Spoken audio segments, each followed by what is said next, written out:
Hi, Wendy. Sarah, hello. You're such a seductress. Oh, if I had a dime for every time somebody told me that.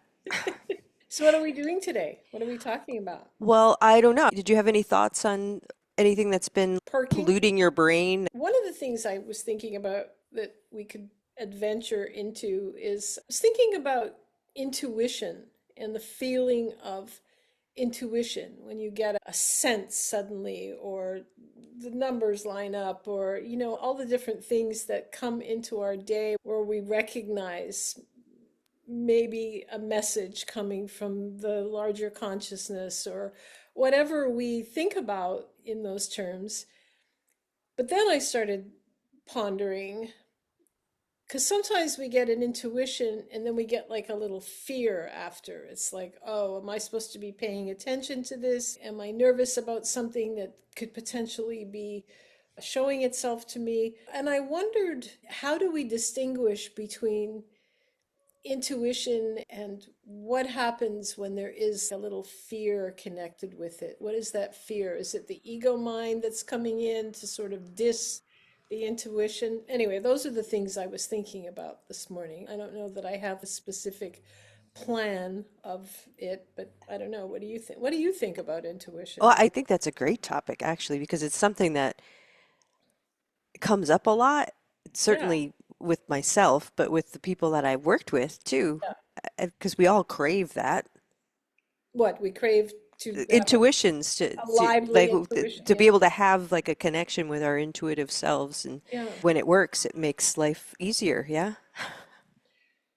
Yeah, I think for most of us, I mean, I've also met people who have intuition, but they're very fear-based, oh, that's a message, that I shouldn't do the thing. And, there's like a lot of different kinds of intuition that people seem to Well, yeah, register. maybe that's a good place. What do you think intuition is? What's your take on what it is? Well, that's a good question. It's an easy one, obviously. I have many different thoughts of what intuition could be, from the simplest to that there are spiritual beings in the cosmos that are like just giving us a sprinkle of what we should know, what we should think about. Then I have other more complicated notions of multiple timelines, everything existing, everything everywhere all at once time. And if that's the case, I wonder if intuition is that I'm somehow like jumping from timelines a little bit, getting a message from a different time. I mean, I don't know what intuition is. What do you? I Uh, mean, some of them are very huh. they're fun to think about, but I don't know. I'm very obsessed with the whole timeline thing. Manifestation with timelines, like all of it makes me feel very excited. You know, And it's fascinating stuff, and it's also really, yeah, it's a head full it's a to head full. when you when you start thinking about that. I mean, intuition to me, maybe I'm oversimplifying it, but I've kind of reduced it down to messages that come directly from our higher minds or our higher selves. So And you think your higher mind is a single entity? well, that's a whole other conversation, but no, I think it's a collective of all the Stay tuned identities. next week. Yeah. Yeah, I think it's the collective of all of the identities that I am. My higher mind is living many lifetimes at the same time. So everything everywhere all at once kind of Yeah, situation. so when you talk about am I receiving information from another Yeah. timeline or whatever, it could be possible, I would imagine. Yeah. And then how our higher minds communicate with us is not humans talking to one another, like you and I using words, language. No. No. It uses, to me, symbolism. So it communicates through our dreaming, nighttime dreams, our visionary experiences, through intuition. I think that's a big way in which it communicates really important information through synchronicities. And those intuitions, from what I have gathered, it's kind of like a chunk of information, at least based on my experiences, I should say. It's a chunk of information that just sort of lands in my Yeah. awareness and it's in a package Yeah. and it just unfolds and Yeah. I just have a knowing or an understanding at that moment.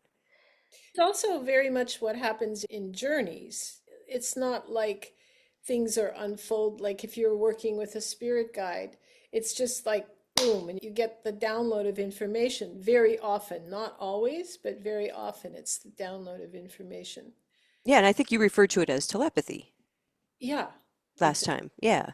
Exactly. Did I? Yeah, and so that's probably what it is. I mean, I Yeah. I never considered it telepathic, but it probably that's probably what it is if you're going to define it. That Telepathy. it's like it's a thought transference or a Exactly. concept transference, I think is Exactly. more accurate. Yeah, maybe Say it that may be again or what? human, a thought transference or a concept transference. Yeah. It may be human to human, it's more thought transference, but higher self to human, it's a concept transference. Yes. And or journeying in the shamanic realms, connecting with a helping spirit, they're giving you a concept transference rather than a thought transference, maybe. What do you think a spirit is? What do I think a spirit is? Yeah. Mm, Like when you say helping spirits? helping spirits, what do you think that is? Huh. That's how to put that into words. And I probably will fuck this up. But Give it a like shot. off the top of my head, Yeah. my wee head, Your um, rehab. my wee little head, I would say that it's like a maybe it's like a it is how to put it into words. It's an identity that maybe has a shape and a form, but that identity is comprised of consciousness that has its own sort of intelligence and memories and experiences. Separate from our consciousness or joined to our consciousness in some way that we Probably both. Yeah. I mean, depending on what you're focused on, that gets into the nature of reality, and at least my understanding of it. It's like, it depends on where your focus is. If you're doing I want to drop all the boundaries and experience oneness, then yeah, that kind of nirvana experience that a lot of spiritual seekers are looking for, then yeah, you would have access to all of it. And there would be no difference between. But if you are tuned into the shamanic realm, which is a different experience, a different focus, mm, then there would be the illusion of separation and the illusion of identity. yeah. Or is it an illusion? I don't know. I don't know either. I don't want to start sounding too Buddhist because I don't know enough about that to be able to, Yeah. that, yeah, anyway. I don't even know if that sounded Buddhist. That shows that I don't know what the fuck I'm talking about. I used to think of when I first started studying shamanism, I used to think of the spirit realms as their own identity. But as time has gone by, I've started to feel that each of these presentations is designed to, from the oneness consciousness, it comes in the form it comes to kind of like interest me to, but it could take any form, it's like my very first spirit guide, like a million years ago, was a raven. Nice And choice. yeah, and I was like, oh my God, it's a raven. Like, oh, I love ravens. Well, of course, I love ravens. And it's not always the case that people receive their first power animal or spirit guide or meeting. Sometimes people don't want those. They reject them. But I don't know if it has more to do with like their own kind of negative self-talk that's going on, or but mostly when spirit animals come to people, it's something that they welcome. So is that just the face that's put on it, is it designed to appeal to us? But it could be anything.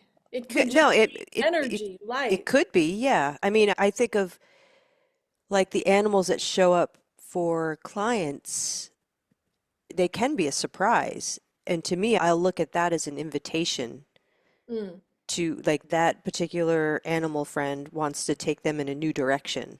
Uh-huh. Yeah. Um, Yeah. yeah. So, I mean, yeah, if you start really like doing this deep dive like you're doing, it can get really complicated. I think the longer I do this, the more questions I have. Well, the That interesting part is like as you're talking about like you're almost talking, if I'm understanding you correctly, like there's a mirror or reflection of yourself that you're perceiving in the dream time that's more like a projection well, like of what you need to see. Is that what you're trying to say? Or you're mm, I th- or I don't know. I've started to see it, which is not what I learned originally in core shamanism, which is where my training was. I do now have this sense of just this collective consciousness that we are part of, but because we're so ego box driven when we come into our world, our society, we're taught we're individual. I'm Sarah Finley and you're Wendy. And we have this individualistic perspective. But the longer I'm around, I just kind of see it as this unity consciousness, and that we can access it in ways that our human brain understands right. Yeah, because we're human because we're human. and it has to be that way because I don't think you can be human and live in that unity consciousness all the time. I don't think so either. You wouldn't function. I mean, that's Oh, maybe you would. I don't know. well, I mean, what would be the point of being human then if you were living in that state Well, all isn't the that what time? like the Zen dudes that live in a cave and just, like all the time? Yeah, Isn't that what they're doing? well, but are they, I mean, I guess that gets to the point of why do we come here then? Why do we have this experience? Why do we incarnate? Because And my take on that kind of monk lifestyle or the guru who hangs out in the cave for 30 years and yeah, meditates and yeah, maybe they evolve their spiritual yeah. practice and they have this nirvana experience, but then they come back to the rest of the world and they do really fucked up things because they don't know how to be socially interactive. Like you hear about all these yogis who sleep with their followers and get caught up in money stuff and all the bells and whistles of being human and all that spiritual evolutionary stuff. It's like, huh? There's like this weird disconnect. So yeah, I don't, I mean, because to me, and we didn't talk about this, but like in this setting anyway, the upper worlds are where you can access that unity consciousness. Hmm. And so why not just stay there then instead of incarnate here if that's what you wanted to experience? But to get a taste of that while you're in this human experience, the possibility of that kind of is a really humbling reset, I think, for us. And it's a really positive thing that we can have because it shows us that we are all connected, Hmm. even though we have this experience that feels very separate. And I Yeah. think it's by design that we have this experience that we're very separate for the purpose of evolving. But the higher mind is what's wanting to evolve from my perspective. I mean, nobody has to buy anything I'm saying ever. Well, me neither. I mean, we're Yeah. just talking about, Yeah, we're just bullshitting.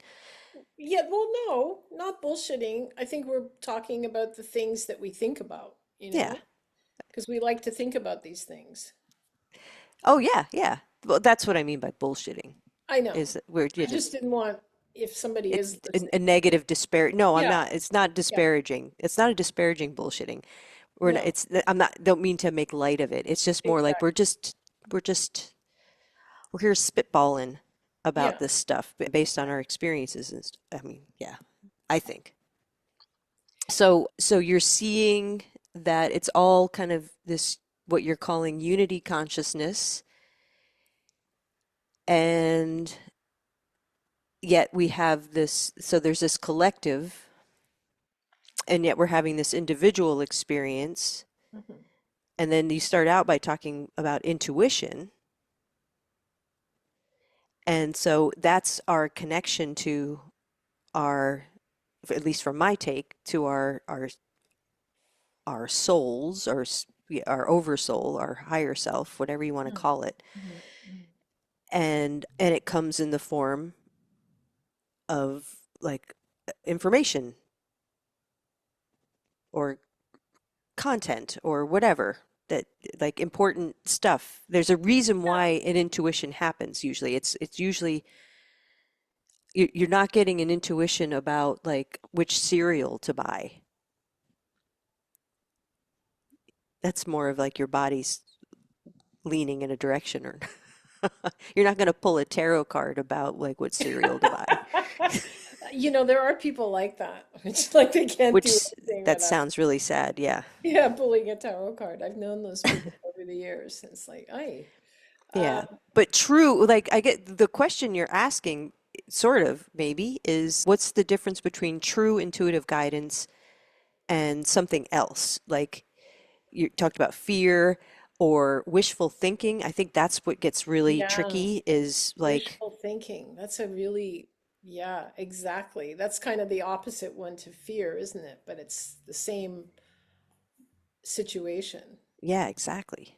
Yeah, yeah, Or some people who will see, they'll start because they are really maybe fear-based, they will look for synchronicities. yeah. They'll start making connections that aren't there, kind of like conspiracy theorists. Yeah, I mean, when you go down that road, it can be very tempting to make connections that aren't there. And then And how do you know, though? how How do do you you know know? what's a true connection versus a not true one? Yeah. I mean, how do Otherwise known as a false one. you? Yeah, no, it's true. It's really true. And Yeah. you know, So how have you figured it out? Like, what's the difference for you? oh, I don't know. I just asked the question. I don't have the answer. It's just like I think my brain likes to be like, let's ponder this for a while, and I ponder it and I come up with a bunch of possibilities and then I don't necessarily know the answer.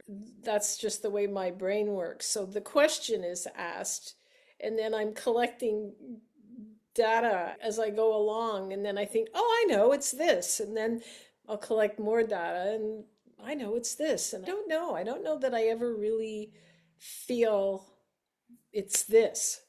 I don't think I do. I keep moving. Yeah, I hear you. I think it's so freaking tricky. And I think all of us struggle with this, especially those of us who are on a spiritual path and wanting to Yeah, kind of develop our intuitions. yeah. It can get, when you start thinking about it, it gets muddy as hell. It was actually part of my advanced shamanic training. One of the journeys we did was trying to discern the difference between true intuitive guidance and what's coming from your ego. Yeah, the ego or the subconscious. Yeah, they're two different things to me. Y- Yeah, Uh, yeah, me too. yeah. So do you want to hear what happened in my journey? How I Sure. what came to me? Yeah, yeah, And this may definitely. make this much sense. It may make no sense whatsoever, but this is what came to me. I was shown a construction site, Uh-huh. Uh-huh. and And I was shown the construction crew building a stick frame house. Like this whole crew was building this house and putting it together. Uh-huh. And I had the understanding as I was viewing this that this was the byproduct of my mind, like my mind's interference. It was creating a scenario, it was Mm, building it. mm. And then a modular home, completely intact, drops out of the sky and sits there on the site. And that's intuition. It's fully formed, it's already there. Mm, I know what it is.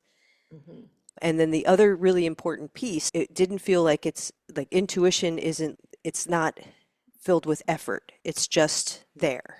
yeah. And it's a knowing, it's an understanding. And the really key part that my invisible friends pointed out to me was that there's no emotion attached to an intuition. It's Mm. just, whereas when it's wishful thinking, there is Mm. an emotional Oh, attachment that's to it. interesting. That's Yeah. super interesting. Yeah. Hmm.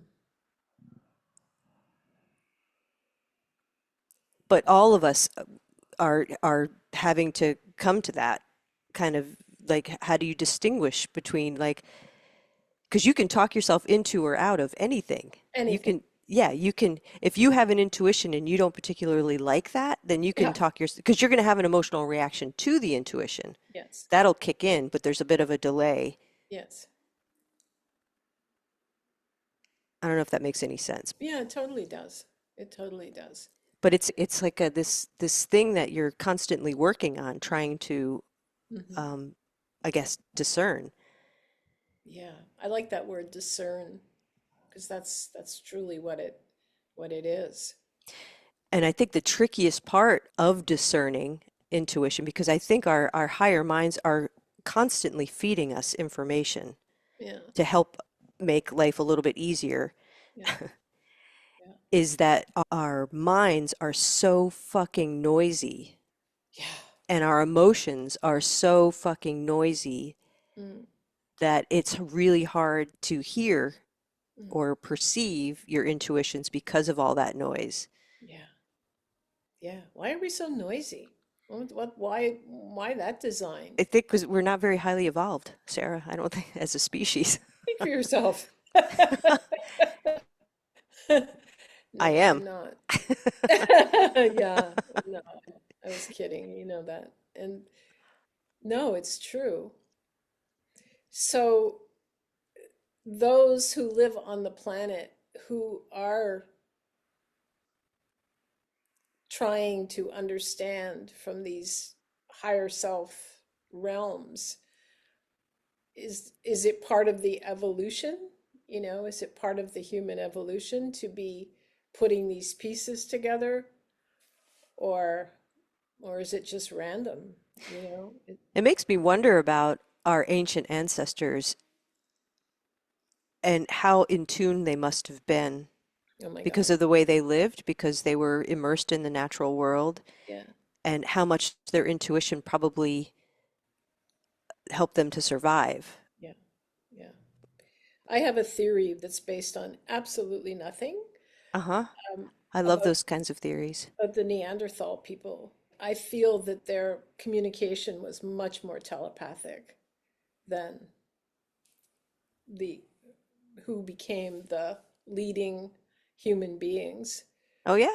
Yeah, I feel that our telepathy capabilities, that we can actually thank them. I think it's something that's ancient in us. I mean, think about it. If you don't have language skills to the extent that we have language skills now, how do you communicate with the other hunter or the Right. Well, that leads me to the telepathy tapes. The yeah, Yeah, the exactly. nonverbal autistic kids Exactly. or the people Exactly. who don't have a connection to their physical bodies, Yeah. and so they can't communicate verbally, and But they they have can to, communicate. yeah, but they find other ways. You Yeah. just accommodate Yeah. for your limitations. Yeah. Yeah.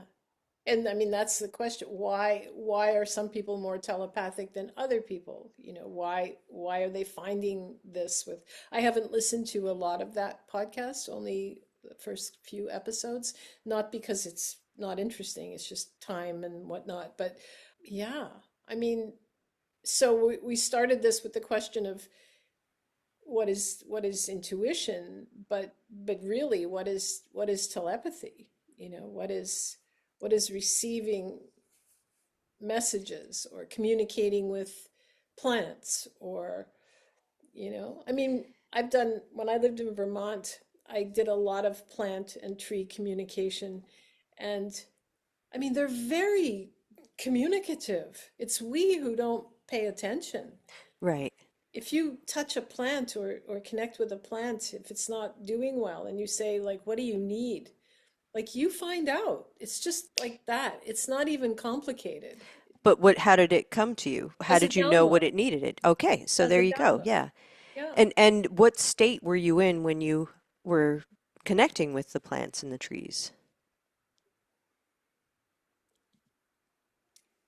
What state? Yeah. Just open state, like allowing. Would you say you were more quiet Yeah. internally? Yeah, very quiet. Yeah. So that noise I was referring to, Yeah. yeah, that's why I think a lot of people who teach intuitive skills, they recommend meditation. Yeah, to quiet all Hmm. the distractions. Yeah. Meditation. Ugh, No, me neither. I'd rather have boo. my skin peeled off my body.